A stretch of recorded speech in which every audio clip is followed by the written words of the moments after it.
Oh hey, it's Numbly with Game of the Week, and it has been a real long time since I've done one of these videos. We are rating every dungeon in Final Fantasy XIV, eventually, and we are finally in Shadowbringers. Look at that beautiful night sky. Anyways, we have 13 dungeons to rate. We will do the 5 leveling dungeons, and then the 2 endgame dungeons, and the final dungeons from the patches after that. Now, Shadowbringers is kind of a nostalgic expansion for me. It's where I met a lot of my raiding friends. It's where I met some of the people that I'm raiding with now, even years later. And the content in it is just kind of incredible. And I kind of feel like, apart from maybe 1 or 2 dungeons in Dawn Trail, this is probably the peak experience when it was live content. These days, you know, some of it's kind of fallen off.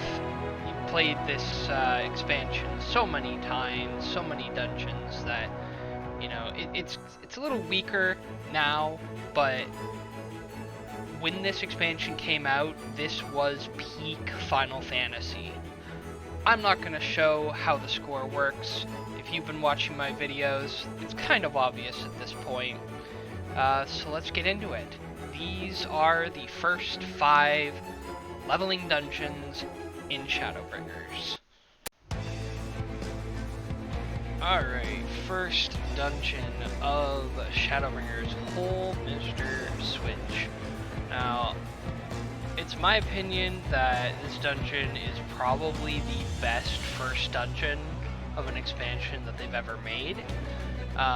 This dungeon's kind of, you know, there's some newbie players who have horror stories about it, and there are veteran players who have nothing but fond nostalgia for it.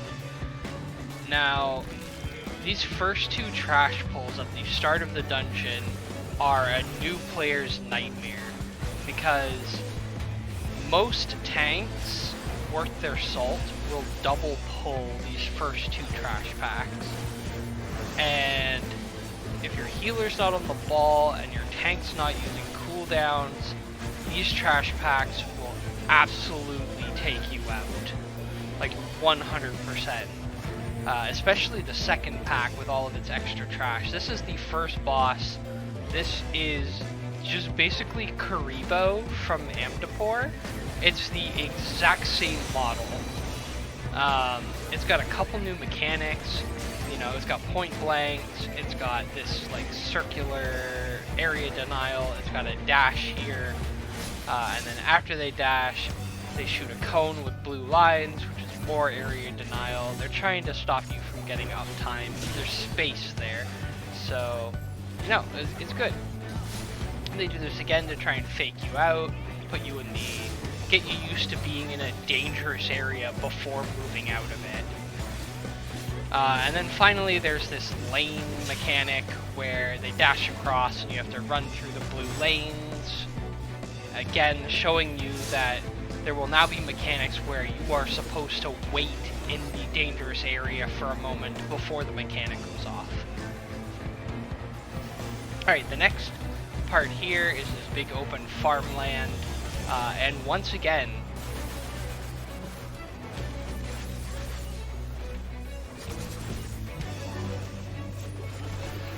these trash packs will absolutely take you out. But yeah, aesthetically, this whole dungeon is quite pretty. It very much fits the Lakeland theme. And this is Tesleen. This is that girl from the incredibly scary cutscene that you get early on in Shadowbringers. Now this is Fevered Flagellation. This mechanic I will solve for you 100% so that you never cause your melees to lose uptime, okay? Think of the boss's hitbox like a square. If everybody is on one side and touching the boss, it will not dash around and hurt anything, like do extra damage. See, we almost have it here, but then the healer's a little bit too far, and the range is a little bit too far. If everybody is in a tight square around the boss, it won't move, and nobody will get hit twice. I promise. I promise. Okay? Now, this is the part of the dungeon that loses the most points, okay? Now, you come in here and there are 4 trash packs, but you can't activate the next trash pack until the previous one is dead. Now, what they should have done here, was make it so that when you step on a trash pack egg, they hatch. What they could have also done was make it like the old, the old, like, Ochu area, Ormvale, where you could, like, kill the eggs before they hatch, or kill the eggs to force them to hatch early. Either would have been fine, but that section takes, like, 6 minutes, and it's super annoying. This is the last boss. This is Philia, I think. Philia, I think it's called. It's got like 3 or 4 mechanics. It's pretty decent for a final boss for the first dungeon of an expansion. It's usually a tank buster, while the rest of the party is dealing with another mechanic. He'll also chain a character inside of a cone AoE. It's a very long cast time, but I got rid of it. But you see, it'll kill them if they're stuck there with the chain. This is a left and right mechanic. He will always do left and then right, or right and then left. He will always do both. There's also a possibility that he does tail, but I don't think so. But yeah, this is another variant of the tank buster while the rest of the party's doing something. You get spread markers and then a stacked line. And this is the final mechanic. This is Fierce Beating. This goes on for a long time. He just pounds in front of him and swipes with his tail, and you just gotta kind of circle around him while this happens. I think this is a good mechanic. We've never had a mechanic like this in a dungeon before. But yeah. This is Holminster Switch. First boss. I gave it the same design that I gave Karibu because it's the same monster. Mechanics were a 5 because, you know, there's some lane running, there's some point-blank AoEs. It's teaching you to stay in stuff and wait for a mechanic to resolve before finishing your dodge. The music is a 10. The music is so good in here. It's very, very, very, very good.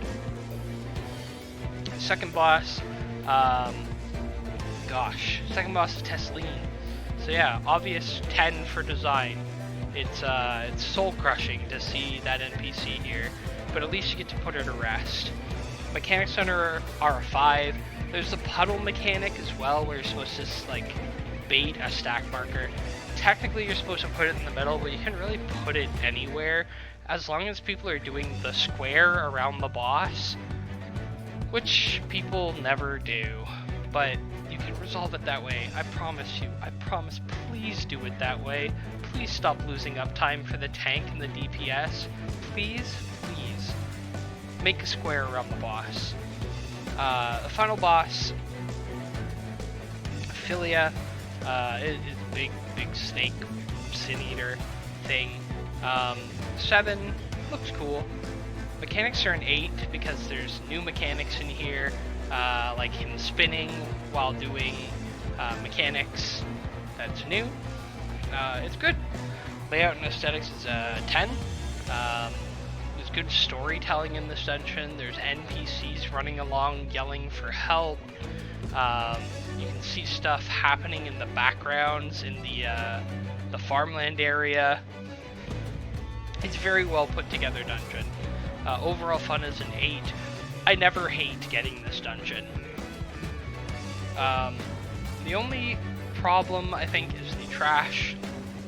The trash is very difficult for new players on the first 4 sets, like the 2 before the first boss and the 2 before the second boss. Sometimes cause wipes if the tank or the healer are not on the ball.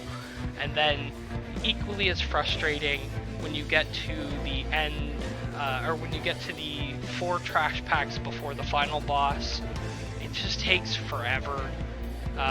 You should have been able to spawn the eggs yourself, maybe even go for a huge, like 15 mob pull with a tank involved after breaking all the eggs. That would have been really cool, but alas. The bonus of 1 is for Tesseline, of course, because of her story significance. Anyways, this is 77. It's a very high jump-off point for the first dungeon of an expansion. I don't think every dungeon is going to get scores this high, but to be honest, Shadowbringers was just kind of a banger expansion for all content, really. But yeah, let's go on to the next dungeon. Okay, here we are, second leveling dungeon in Shadowbringers. This is Dohn Mheg. Now, Dohn Mheg, I think, is an absolutely beautiful dungeon. It's very well put together. The scenery is gorgeous, as you can see. And yeah, it's a good and fun dungeon. The music is kind of wondrous and tinkly. Anyways, here we go. This is the first trash pack. You can totally silence or stun that frog and it won't buff the enemy that it's attached to.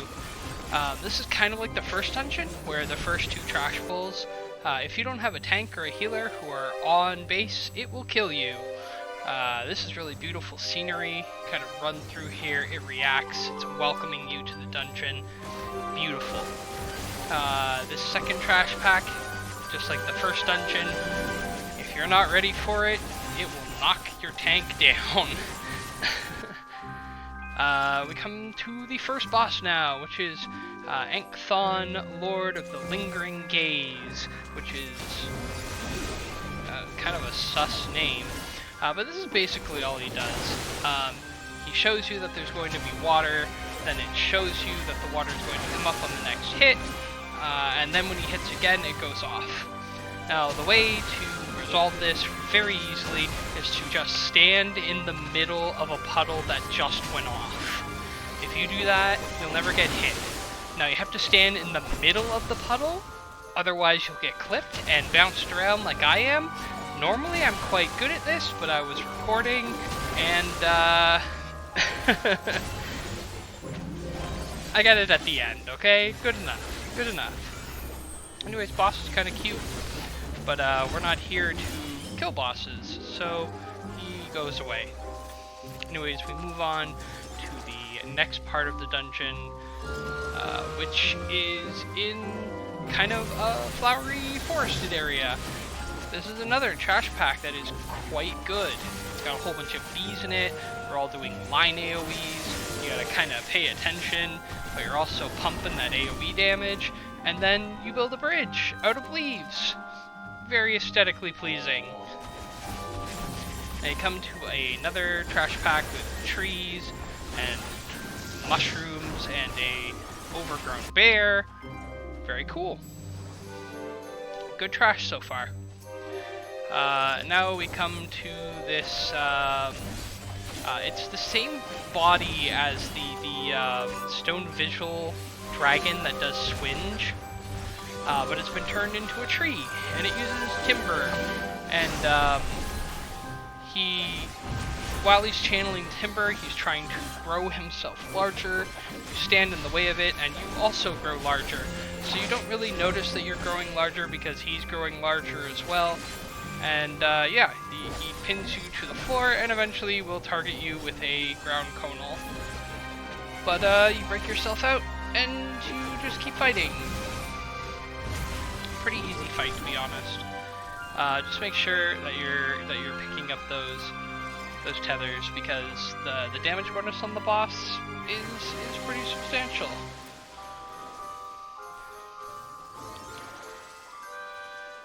This is me trying to remember which one is flank and which one is rear, because I haven't played this class in a while. Anyways, you get inside this Frog Fairy Kingdom castle thing, and you're getting tricked. No tiara for you, here, have some more monsters. This is the hardest trash pack in the dungeon. They do let you split this up into 1, 2, or 3 trash packs, but we're not bitch made, so we pull all of it. You typically need to use a tank invuln for it, but you know, sometimes you're just that good, and you just pop a good cooldown and have a healer who's on the ball.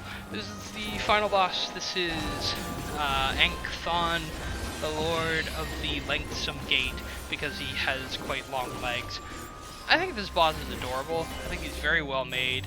I think he's an excellent dungeon boss. He is doing site-based mechanics. He's doing untelegraphed cones. Both of them turn you into other things that stop your damage. And eventually, he blows you to the other side of the map, and you have to walk or run this tightrope to get back to him. Now, I think if you don't get over there in time, you die. So, you know, get over there. As you can see, the bar is a very long cast. You can take your time to get across, and if everybody gets over there, you get rewarded with some downtime free DPS. And eventually he throws up this bright flash of light, and he turns into Squid Man. You might recognize this boss from Void Ark, because it is a boss of Void Ark. And does basically the same thing with a couple less mechanics. You know, falling tendrils, circle AoEs, corrosive bile from the mouth. Yeah, it's a very typical boss. Eventually you get back to his regular form, and he will spam this AoE with bleed like 3 or 4 times, and you just need to kill him. If you don't kill him, he'll turn into a flopping frog, and that's basically the game laughing at you because you didn't kill him quickly enough. Alright, first boss, 7-5. It's a Keep Frog. Splashing water is a good mechanic. It feels good to master, but it also doesn't punish you if you fail it too hard other than loss up time. Second boss, I think he looks really cool, like a dragon made out of forestry. He's a 6, he's got stuff that will buff him, he's got cones, he's pinning you in place, you have to free yourself from it. Good boss. Final boss, 8-8, he's got untelegraphed moves, he's got a movement section, he's turning into other bosses, he's got a funny section at the end if you don't kill him in time, and he looks good. He's a good boss. Music is a 10. This very much feels like a song that would be playing in a Frog Fairy Kingdom. That's all I gotta say. Trash is a 9. There's only one bad piece, and that's when you are grabbing the crown, and just after the very tough pull at the end with the horses. There's a group of 3. Yeah. Layout and aesthetics. It's you know, it's very Frog Kingdom. It's very pretty. It's very good. Overall fun is an 8. After that, total 78. It's a very good dungeon. Probably one of the best leveling dungeons in Final Fantasy history. But you really wouldn't think of it that way, so it's surprising to me too. Anyways, next dungeon. Okay, so here we are, the 3rd dungeon in the Shadowbringers leveling lineup. This is the Qitana Ravel. Now, I've had to try and record the voiceover for this one 3 times. One from forgetting to hit record, one from having background noise that I couldn't control, and now we're trying this a 3rd time. This dungeon's boring, so the video's kind of short for this one. We come up to this single piece of trash. You'd think I would dox points for this piece of trash, but no, it's got cool stuff happening on the sides that you have to kind of pay attention to. So it's fine that there's one piece of trash as long as there's other things happening. Now you go up and around the back and you come to this trash pack. A lot of tanks like to use their invuln on this trash pack. It's a good trash pack. It's a lot of fun to pull. And then we do this stuff again, but with lasers going off in different areas instead of just left or just right. Alright, this is the first boss. This is Lozadal. He throws circles at your DPS. He shouts and makes the pillars on the outside of the arena glow, and then they cleave that half of the arena. And then he also shouts and makes his back turn red, and also cleaves a part of the arena. So this fight, all you have to do is stay away from the glowy bits, and you'll be fine. Now this is something I kind of wanted to leave in that I would normally cut. You can see the samurai is kind of jumping around like a ferret with ADHD. Don't do this. It's kind of disrespectful to your party. I know you're bored. Everybody wants to get out of a leveling dungeon as fast as possible, and if you're doing that kind of thing, you're probably missing GCDs, you're probably missing autos, so your DPS output is going to be hurt by this monkey business. So just don't do it. I'm not singling out this samurai. I've seen many DPS do that sort of thing. Just don't. Those two pieces of trash are pretty decent, but here we are into the second boss. This is Bat Squatch.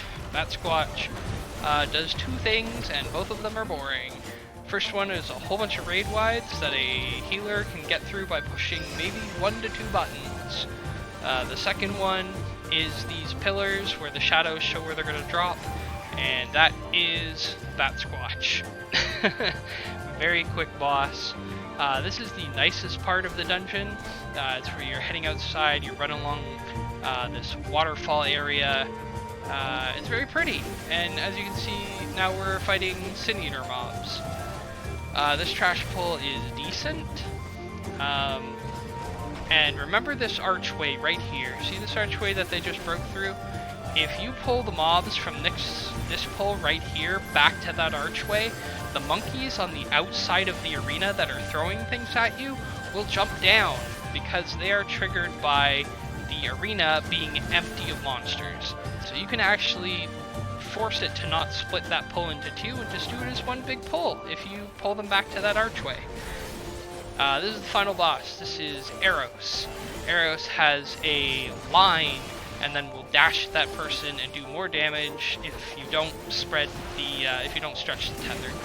You can see it's a Cerberus with a snake for a tail, and he's dropping poison. He's trying to suck you through the poison to poison you, and then he tries to blow you back through the poison to poison you again. You can use your knockback immunity or dash cancel like I did, and this is the final mechanic. Is you see those lightning orbs on the other mouths, that means the front is safe. You see the fireball coming out of the mouth, that means the sides are safe. Easy fight. Okay, so score. First boss, 5-4. Rockman. Rockman cleaving. Boring. Decent model for the boss, but, you know, whatever. Second boss, Bat Squatch. Bat Squatch is also kind of interesting boss model. Not sure if we've seen bats like that in other places at all, ever. Mechanics are a 4. He's not doing much, but he's doing something. Final boss, the Cerberus made to look like a Sin Eater. I think that's a really cool palette swap on that character. He's an 8. He looks cool. Sue me. Mechanics are 5. He's not doing much. He's moving you around. He's forcing you to stretch a tether. It's something. Layout and aesthetics, 7. Realistically speaking, you are running through a ruin, then you're running through a cave, and then you're running through an interesting area after that. So, you know, giving it a 7 I think is generous, but I don't think it's so bad that it's a 6. Unlike the overall fun, which is a 6. Overall fun, this is not a dungeon that I want to get every day. If I get it every once in a while, that's fine, but it's not a great dungeon. Music is an 8. It doesn't hype me up, but it very much fits the aesthetic of the dungeon, I think. Yeah, it just fits the scenery. That's all I can say. Trash is a 9. Like I said, I'm not going to dock points for the single trash pulls because there's stuff happening while you're doing that single trash pull. The only thing I am going to dock it for is splitting up those 3 monkeys up onto the top. If you don't know to pull them down, and that's what the bonus point is for, is knowing to pull them down. So if you pull them down, then you get the bonus point. If you don't pull them down, you lose a trash point. It's just the way it is. Alright? 62 out of 100. It's not best. I feel like this is probably the lowest point for Shadowbringers. But, it is what it is. And, let's move on to the next dungeon. Okay. The 4th dungeon we have in the leveling series is Malikah's Well. Now, Malikah's Well is a special mention, I feel, when it comes to dungeons. I feel like this is the first dungeon where the bosses actually carry the dungeon more than the design of the dungeon and the music do. As you can hear, the music is kind of somber and, you know, doesn't really do much. I mean, I guess it makes sense for the ambiance of the dungeon, but I'm not feeling it. These first 2 trash packs are okay. They're nothing special. They're big enough. They're good enough. They're fine. This is the first boss. This is the Greater Armadillo. And this dungeon is also the dungeon where you don't really have specific mechanics on a boss. You just kind of go through, like, sequences. So, like, specifically for this boss, he does a stack, then a spin, then a runaway, proxy, AoE, and then you go back in. And that's basically his only mechanic, apart from spawning ads. So, as long as you know that sequence, you can kill this boss. Easily.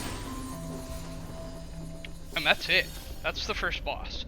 But the sequence is interesting enough, you know? Like, newer players are gonna learn from that.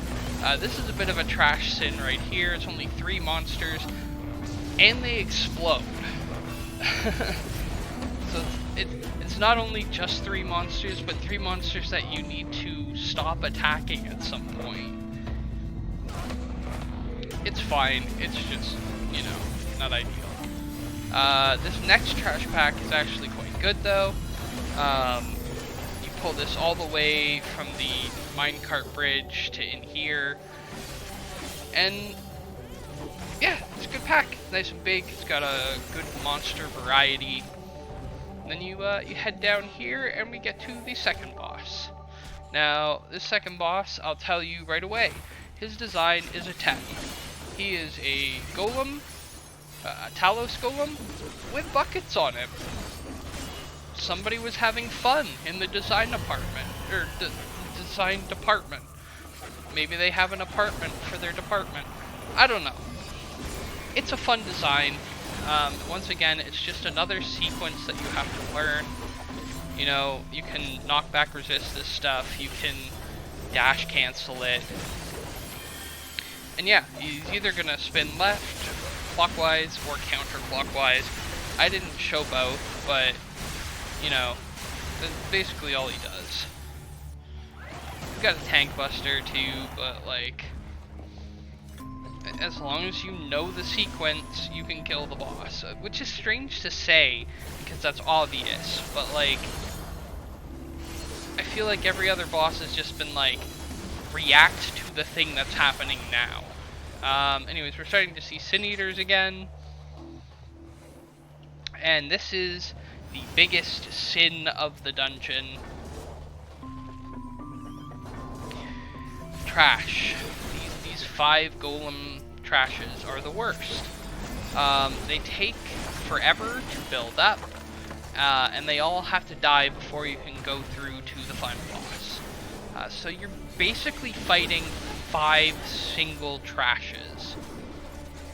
Why?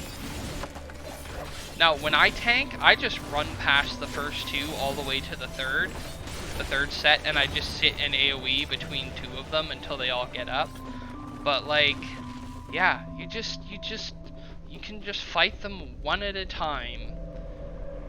Engaging. Yay. This is the final boss. This is Storge. He's got a raid Y that he loves to spam that does decent damage. This is Heretic's Forge, which is a cross AoE. And then he's got Breaking Wheel, which is a circle AoE underneath him. I sped this up because you can see the whole mechanic. It takes forever though. But yeah, he throws down these feathers, and then whatever mechanic he casts, he gives it to the feathers, and you just do it all again. And then you do it again with this, but this one's a little bit more interesting because each one is a cross. So you gotta pay a little attention. But if you know what you're doing, there's a little bit of a skill element. I'll put quotes over that, skill element, quote unquote, to that final mechanic. If you know where to stand, you can get full uptime. Anyways, here's the score. First boss 5-6. He's kind of a cool looking armadillo guy. His sequence is interesting enough. It's got you moving around, and I've seen DPS die to the sequence before. Healers too. Second boss, he's a bucket man. He's I like the design. Okay, Sumi, I like him. I've said that already. Sumi, I like designs that are stupid sometimes. Mechanics 5, you know, all he does is knock you back, tell you to go away, then you get close and you dodge the circles, and then he knocks you back, and then he spins around. That's all he does. But it's a sequence, right? And it's fine. It's fine for a second boss in a leveling dungeon. Final boss is 7-7. He looks cool for a Sin Eater type monster. I think he's a Sin Eater. I don't know. Mechanics are 7 because, like I said, those cross patterns. A lot of people who are new to the dungeon will get confused, and they'll run all around trying to dodge these things when you can really just stand in a corner and just slightly adjust. And that's what I mean by having a slight element of skill to that mechanic. Music is a 4. I'm disappointed. Not only is the music kind of bad, but you also have this like scratching and stretching sound. Like, what? It's annoying. Trash is a 5. I think this is the lowest trash score I've given in like 2 expansions. Having to fight 5 single golems in a row at the end is ridiculous. It's ridiculous. You should be able to like stun it or silence it and just have it get up right away, because the fighting, no, bad. Layout and aesthetics is a 4. You're in a cave or a ruin the whole time. You know, nothing catches the eye. It's just a generic tunnel that you're running through and killing monsters. Overall fun is a 6. You know, it's a fine dungeon. If you can ignore the design choices, the bosses can be fun. Total is a 59 out of 100. I thought that the last one would be the lowest low, but this one might be the lowest low. Anyways, let's move on to Mount Gulg.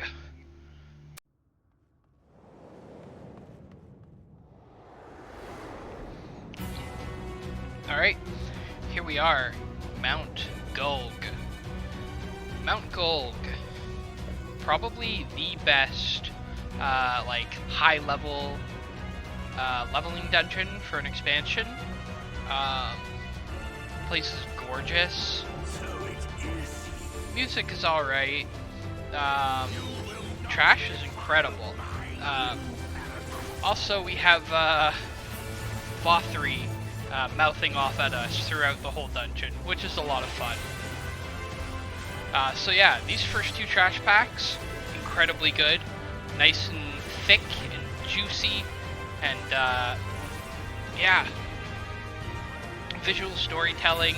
The golem is pulling rocks out of the way so that we can continue up the mountain towards FFXIV. Breaking stuff. Yeah, those two trash pulls, quite good. Quite good. Alright, this is the first boss. This is Forgiven Cruelty. Forgiven Cruelty is, once again, a boss from, like, I think it's a Heavensward dungeon. It does, like, two things. Circle, but, like, they are easy to get hit things, so they're kind of technical. The other thing is that, like, cannon that came out of its face. And then we move along, and there's a demon wall, but it's a light demon, which is fun, I guess. They block the way, but at least the trash pack is a 4, you know? At least it's not, you know, 2 monsters in the wall. Yeah, alright.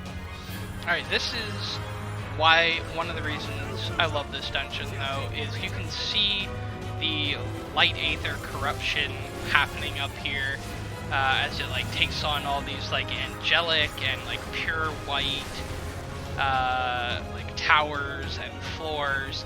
And I really wish I had turned my camera up so you could see these angels, or these sin eaters rather, on the sides.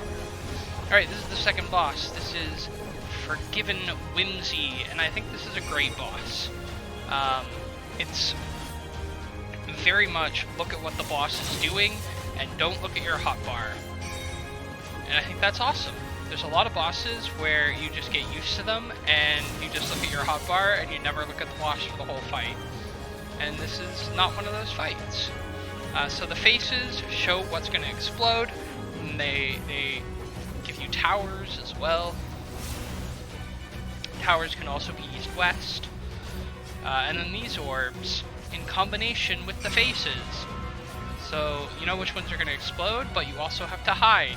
In this case, I could have gone all the way to that little corner right here that I'm showing now, and that would have been a safe spot as well. And I also love how this thing falls apart when you beat it. I am righteousness.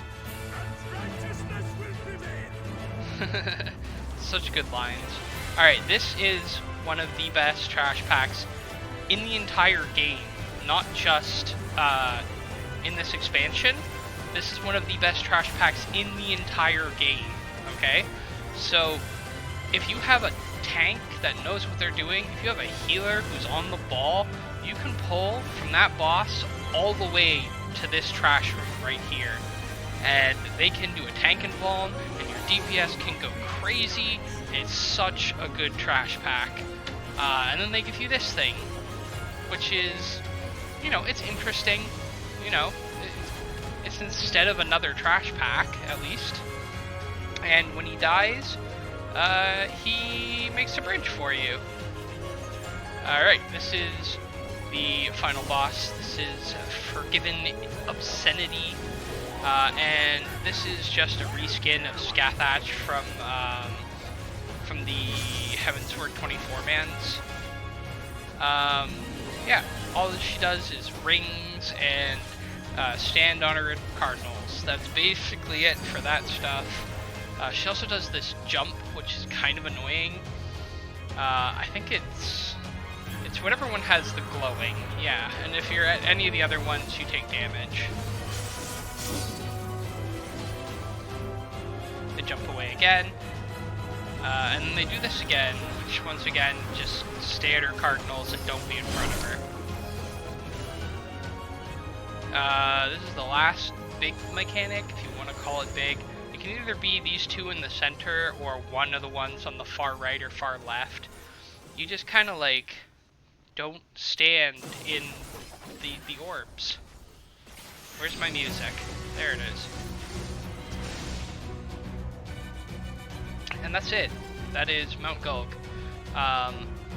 Very, very good dungeon. First boss is 6-5.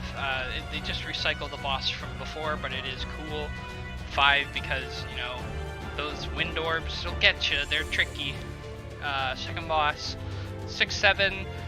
I will kill you. I swear to God, I will kill you. The design is a 6. It is a cube. It's cool. The mechanics are they're good. They're good. You know, you have to look at the boss. You have to pay attention to what's going on. Final boss, 8-7. She looks very cool, even if she is a reskin. She's kind of memorable. 7 for mechanics. She's doing different things. Like, it's very easy to discern what she's doing, but she's doing a bunch of different things, which is good. Music is an 8. It's very, like, it gives you that climbing a mountain feel, but it doesn't hype me as much as, like, other dungeons. It's just good. It's just good. It's good music. Trash is a 10, obviously. The first 2 pulls are very good, and the second to last pull is incredible. Like I said, it's the best trash pull in the game. If you have tanks and healers who are on the wall. Bonus is 2 points. 1 is for that specifically because I wanted to give another point for that trash pull. It's so good. And the other point is because VA3 is kind of taunting you throughout the dungeon, and it's very quotable and fun. Layout and aesthetics is a 10. You're on top of a giant golem who's holding up, who's not holding up, he's giving you an arm up to this floating island, and the island is turning into a Sin Eater's light-infused paradise. Like, that's crazy. It's so cool. It's so cool. Overall fun is a 9. Now this is kind of like predicated on the tank and the healer being able to do those big pulls. But I think a lot of people can just handle them now after like stat squishes and stuff. Yeah. 9. Totals is 78. I think that's the same that Dohn Mheg got. Either way, I would still put this one above Dohn Mheg. Yeah. Alright. That is the leveling dungeons done. Let's go to the outro. And there you have it. That is our leveling dungeons for Shadowbringers. What did you think about them? Do you agree with my assessments of Mount Gulg being one of the best max level leveling dungeons ever made? Do you disagree that Malikah's Well is probably one of the worst dungeons in Shadowbringers? Go ahead, challenge me in the comments. I will respond to any sort of insight brought towards me. As for the next 8 dungeons, I already have them recorded. I just need to edit them and get them going. Alright, thank you for watching. I've been Nombly with Game of the Week. Go ahead and drop me that like or that subscribe for that little hit of dopamine that keeps me in the happy place. Alright, thanks for watching. Bye bye.